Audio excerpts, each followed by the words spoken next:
Hey guys, Lily back here at day 3 of McKelvey Festival. I am joined here by Carson, the Chief Experience Officer of Tofugear. How are you enjoying the day's events? It's pretty good, very exciting so far. Great to see a lot of familiar faces, but also a lot of new ones. Yeah. And it's kind of nice to see the really sort of open-minded, very innovative, sort of like, what's next kind of mindset. So it's good. Yeah. It's going quite well.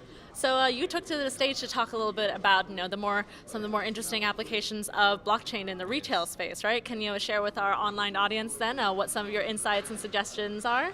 Yeah, so basically, at Tofugear, we're a unified commerce platform. Mm-hmm. So for us, commerce is everything.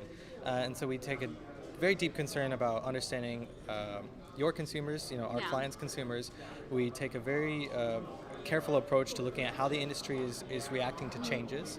And one of the things that we've noticed over the last couple of years is a growing concern around counterfeiting and counterfeit products. And consumers not only becoming more aware of it, but a growing sort of disdain or disgust for it, to be honest. Okay, yeah. Especially with younger consumers who value genuine things more. They value their beliefs, they value sort of society. There's a lot of different sort of more complex things at stake here, of which the result is a declining trust in brands. Right.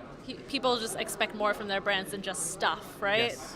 Yeah. And so when it comes to, how is it that you're applying technology then to address that trust issue? Exactly. So what we do is, or what we have created is basically 51 Real ID, or We Are Real. Okay, for my Chinese friends, it's a pun. And what it does is it uses a combination of blockchain technology with special NFC chips that can be embedded into products. Okay. And so what that enables you to do is basically what we call track and trace the product's sort of process through a conversion. So there's 40 steps to make a pair of pants as an example, right? If each step is recorded into the blockchain, right, and sums up what a product is, right, that's what makes it authentic, that it goes through every step. Then somebody with their phone could very easily just scan that chip in the final product and see, in fact, has it gone through all 40 steps. Right. So that's what makes blockchain very interesting.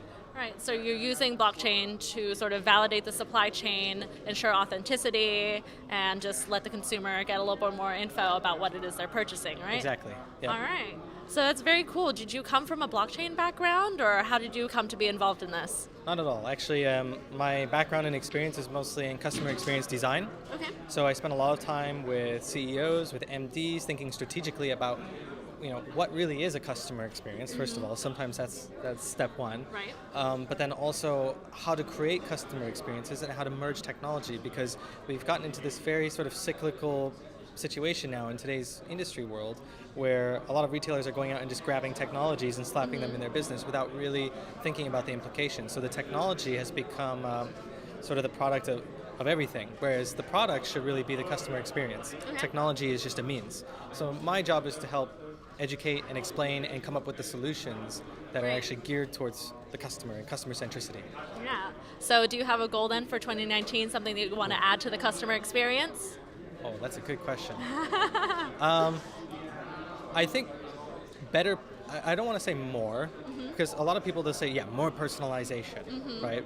But better personalization. Right. Because a lot of what we're seeing today and the use of AI and blockchain by extension and how that can be incorporated into the equation is shallow and novel at best. Yeah. There's a few big companies out there who've invested millions or billions or whatever into this technology, and they're doing it right.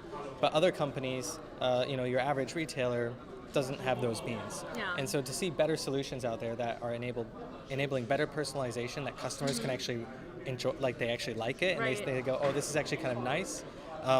That's something I want to see more of, and that's something that I think at Tofugear we're going to be striving towards. Yeah, no, I was standing here having a conversation with Stephen Wong yesterday after he finished his design thinking talk, and he was sort of espousing this minimum lovable product, which is, I'm feeling like there's an echo here, right? Don't just throw technology at the problem.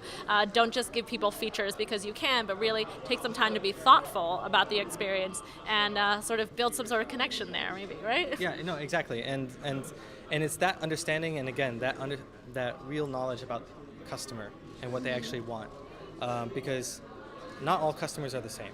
You have different segments, and one of the things that we talk about a lot at Tofugear is what we call the economy of one. Right? someday everybody's going to have their own sort of bubble, right? Okay. And it's going to require that level of personalization, that level of intelligence to deliver not only the product, but the experience, how you deliver the product, how the customer views the brand, the meaning that it has to them, all needs to be tailored.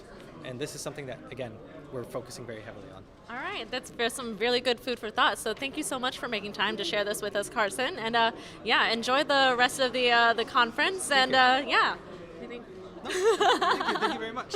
Yeah. Happy to say things. Yes. So we've got more videos coming at you from Start Me Up HK. And stay tuned to the channel and subscribe for more.